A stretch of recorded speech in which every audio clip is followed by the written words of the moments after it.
आशा नहीं बल्कि दूसरे व्यक्ति के कष्टों का चिंतन ज्यादा होता है महाराज जी। मेरी सहजता से धीरे धीरे ऐसा नहीं, ऐसा चला जाता है कि जैसे हम इनके प्रति ना द्वेष करते हैं और ना इनके प्रति हमारी अहित भावना है। अब ये हमसे द्वेष करके जल रहे हैं तो ये इनका स्वभाव है और इनको जलना चाहिए, क्योंकि जब जलेंगे तभी इनको महसूस होगा कि मैं गलत हूँ, मेरा हृदय जल रहा है। हमको उससे दुखी नहीं होना चाहिए। हमको दुख तब होना चाहिए जब हमारी किसी क्रिया से, हमारी वाणी से इनको दुख पहुंचा, तो हमें पश्चाताप होना चाहिए कि हमने गलत किया, आगे से नहीं करेंगे। लेकिन हम स्वयं अपने रास्ते सही चल रहे हैं और कोई हमसे द्वेष करके दुख प्राप्त कर रहा है, ये उसकी बुद्धि है, हम उसको रोक नहीं सकते, उसे हम संभाल नहीं सकते। इसलिए हमें दुखी नहीं होना चाहिए। हमें बस इतना देखना है हमारे द्वारा किसी को दुख न पहुंचे। अब वो हमारे प्रति भावना करके दुखी हो रहा है तो उसको हम क्या कह सकते हैं?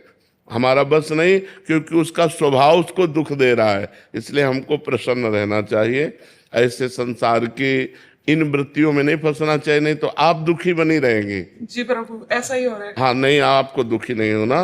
प्रसन्न आत्मा संतुष्टा एन केनवा, हर परिस्थिति में प्रसन्न रहो। हमारे द्वारा अगर दुख किसी को मिला तब तो दुख होना ठीक है, क्योंकि उससे हमारा पाप नष्ट हो जाएगा, उससे हमारी क्रिया सुधर जाएगी।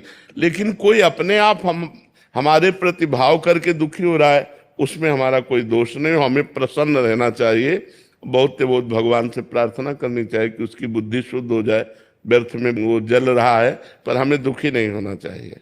प्रभु, अगर हमें पता ही नहीं है कि हमारा कोई दोष है या नहीं है, हम सब कुछ ठीक कर रहे हैं और हम कोशिश कर रहे हैं कि हमसे कोई दोष ना बने, फिर भी कोई हमें बार बार प्रतिकूलता दे रहा है, हमको नहीं, तो सहना चाहिए, हमें सहना चाहिए।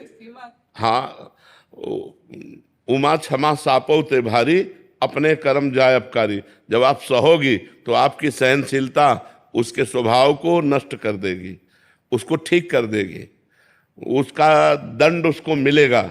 उमा क्षमा श्राप होते भारी, जो शाप होता है उससे भी अधिक बलवान क्षमा होती। आपने क्षमा कर दिया, प्रतिकूलता वो ज्यादा नहीं बढ़ पाएगा, वो नष्ट हो जाएगा, क्योंकि वो प्रतिकूलता जो दे रहा है और हम क्षमा के द्वारा सह रहे हैं, तो ये हमारी सहनशीलता हमको बचा लेगी और उसको नष्ट कर देगी।